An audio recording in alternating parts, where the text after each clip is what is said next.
복된 소식 아름다운 소리 AM 1590kHz 시카고 기독교 방송입니다.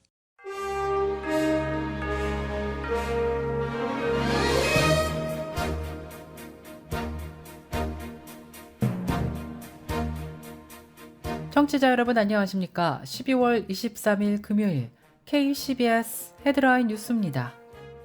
크리스마스에서 오는 1월 1일까지 이어지는 미국의 연말 여행 성수기를 앞두고 중부와 남부 동부에 이르는 광범위한 지역에 폭탄 사이클론이 덮쳐 초비상이 걸렸습니다.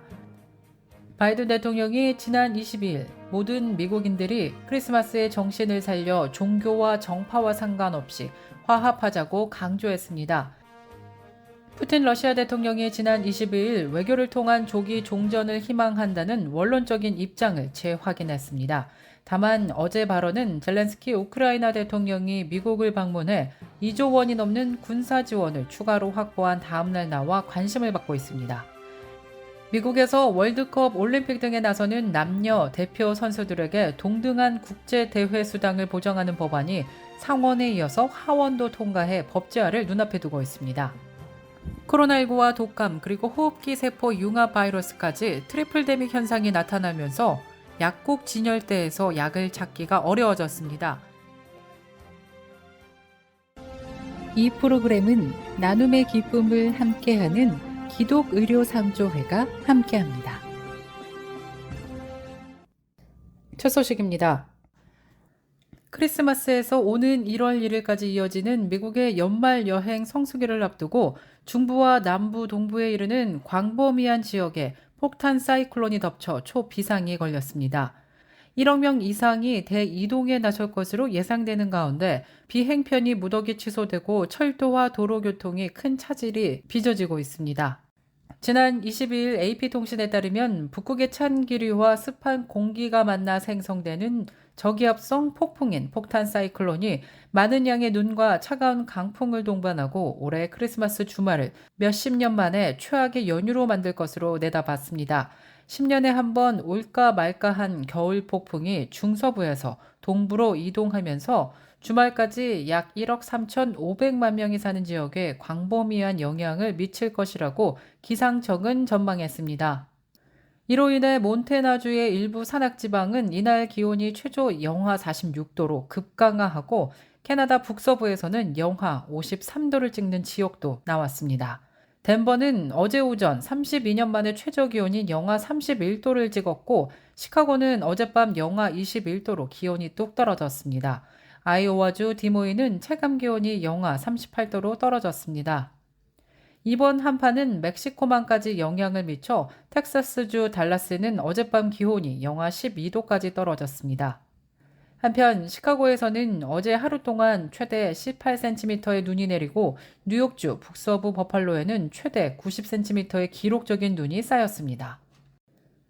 바이든 대통령이 지난 22일 모든 미국인들이 크리스마스의 정신을 살려 종교와 정파와 상관없이 화합하자고 강조했습니다. 바이든 대통령은 어제 백악관에서 크리스마스에는 우리를 서로 가르고 서로 대립하게 하는 모든 것, 너무 중요하다고 생각했던 모든 것이 사실은 중요하지 않다고 언급하며 겨울밤의 고요 속에 다 희미해진다고 운을 뗐습니다. 그러면서 크리스마스의 메시지인 희망과 사랑, 평화와 기쁨은 종교와 무관하게 보편적인 의미를 가진다면서 특히 팬데믹으로 사랑하는 가족들과 사랑하는 사람들을 잃은 지난 몇 년과 같은 힘든 시기일수록 그 메시지가 더 중요하다고 강조했습니다. 그러면서 이번 크리스마스에는 서로를 품위와 존중으로 대우받을 자격이 있는 동료 인간으로 보자고 당부하면서 이번 명절에는 정치를 병들게 하고 서로를 대립하게 만드는 독소가 빠지기를 바란다고 말했습니다. 푸틴 러시아 대통령이 지난 22일 외교를 통한 조기 종전을 희망한다는 원론적인 입장을 재확인했습니다. 다만 어제 발언은 젤렌스키 우크라이나 대통령이 미국을 방문해 2조 원이 넘는 군사 지원을 추가로 확보한 다음날 나와 관심을 받고 있습니다. 로이터 통신에 따르면 푸틴 대통령은 어제 기자들과 만나 우리의 목표는 전쟁의 쳇바퀴를 돌리는 것이 아니라 전쟁을 끝내는 것이라며 종전을 위해 노력할 것이라고 말했습니다. 한편 푸틴 대통령은 젤렌스키 대통령이 이번 방미 기간 미국으로부터 약속받은 패트리엇 방공 미사일에 대해서는 낡은 무기라고 지적했습니다. 미국에서 월드컵, 올림픽 등에 나서는 남녀 대표 선수들에게 동등한 국제 대회 수당을 보장하는 법안이 상원에 이어서 하원도 통과해 법제화를 눈앞에 두고 있습니다. 하원은 지난 21일 이른바 대표팀 동등 임금법을 가결했습니다. 상원을 만장일치로 통과하며 초당적인 지지를 확인한 이 법안은 이제 조 바이든 대통령만 서명하면 최종 발효됩니다. 이번 법안은 월드컵, 올림픽 등 국제 대회에 나서는 각 종목 대표 선수들이 성별과는 무관하게 동등한 임금 혜택을 받도록 규정하는 내용을 포함하고 있습니다. 북한이 러시아의 우크라이나 전쟁을 돕고 있는 러시아 민간 용병 회사인 와그너 그룹에 무기를 판매한 것으로 조사됐습니다. 백악관 국가안전보장회의 전략소통조정관은 지난 22일 브리핑에서 이 같은 사실을 발표했습니다. 북한은 지난달에 와그너 그룹이 사용할 보병용 로켓과 미사일을 러시아에 전달했다면서 북한이 와그너 그룹의 1차 무기 인도를 완료했다고 말했습니다. 그러나 북한이 와그너 그룹에 인도한 무기의 규모에 대해서는 구체적으로 언급하지 않았습니다. 코로나19와 독감 그리고 호흡기 세포 융합 바이러스까지 트리플데믹 현상이 나타나면서 약국 진열대에서 약을 찾기가 어려워졌습니다. 특히 해열제를 비롯한 어린이용 약의 수요가 급증하면서 어린이용 약도 부족해지고 있는 것으로 조사되었습니다. 트리플데믹 현상이 어린 아이들에게까지 미치면서 면역력이 약한 아이들에게 더 많이 감염이 증가하고 있는 것으로 조사됐는데요. 특히 처방전 없이 구입 가능한 해열제와 진통제 등 어린이용 약품의 수요가 급증하면서 공급을 따라가지 못해 부족 현상이 일어나고 있습니다. 실제로 약국체인 CVS는 어린이 진통제 약품에 대한 구매를 오프라인과 온라인 모두에서 2개로 제한했습니다.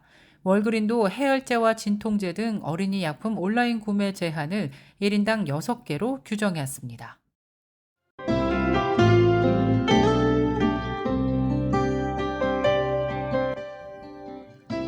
끝으로 날씨입니다. 23일 금요일 오전부터 소낙눈이 부분적으로 내리다가 오후에는 강한 바람을 동반한 눈폭풍 예상됩니다. 낮 최고 기온 3도, 밤 최저 기온 1도 예상됩니다. 24일 토요일 오전에 바람을 동반한 소낙눈 부분적으로 내리면서 계속해서 매서운 추운 날씨 이어지겠습니다. 낮 최고 기온 10도, 밤 최저 기온 4도 예상됩니다. 이상으로 KCBS 뉴스를 마칩니다. 지금까지 KCBS 뉴스 유정님이었습니다. 즐겁고 행복한 성탄절 되시길 바라겠습니다. 청취해주신 여러분 고맙습니다.